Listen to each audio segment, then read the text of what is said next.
ওরা কেন আমাদের জায়গা নেবে? জি ওরা আমাদের জায়গা নিবে কেন? জি জি। আমাদের জায়গা আমাদের থাকবে। প্রয়োজন পড়লে আমরা লাঠি ধরবো। আপনি কেমন আছেন? আলহামদুলিল্লাহ ভালো আছি। যাক, আলহামদুলিল্লাহ যে আল্লাহ পাক আপনাকে ভালো রেখেছে।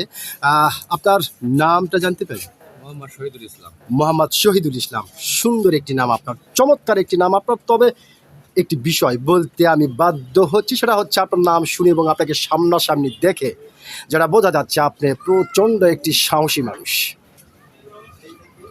সত্যি এটা কিন্তু আপনাকে দেখে বোঝা যাচ্ছে। তো যেহেতু আপনি বাংলাদেশের একজন সাহসী মানুষ ও সচেতন নাগরিক, সেই ক্ষেত্রে এই বিষয়টি আপনার কাছ থেকে জানতে চাচ্ছি যে ভারতের একজন প্রভাবশালী নেতা তিনি বলেছেন যে বাংলাদেশের যশোর এবং খুলনা অঞ্চলকে ভারতের সীমানা করে ছাড়বে, এমন একটি হুমকি তিনি দিয়েছেন। এবং মাঝে মাঝে আমরা দেখি যে আমাদের সীমান্তে গুলি করে আমাদের ভাই বোনদেরকে হত্যা করা হয়। তো আসলে তাদের এই বিষয়টিকে আপনি কিভাবে দেখছেন? ওরা কেন আমাদের জায়গা নেবে? জি ওরা আমাদের জায়গা নিবে কেন? জি জি আমাদের জায়গা আমাদের থাকবে। জি জুলুম করলে তো পাওয়া যাবে না। জি জি।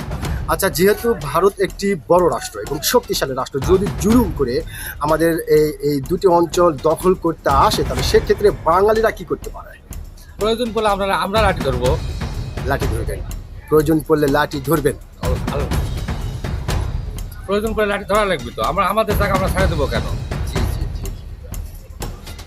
তার মানে আপনি যেটা বোঝাতে চাচ্ছেন যে যদি ওইরকম সময় আসে তাহলে আমরা সবাই মিলে লাঠি ধরবো এবং তাদেরকে ঘটানোর চেষ্টা করবো। আর ঘটানোর চেষ্টা করবেন। ধন্যবাদ আপনাকে। সত্যি আপনি যে একজন সাহসী মানুষ, আপনি কিন্তু আপনার সাহসিকতার পরিচয় দিয়েছেন।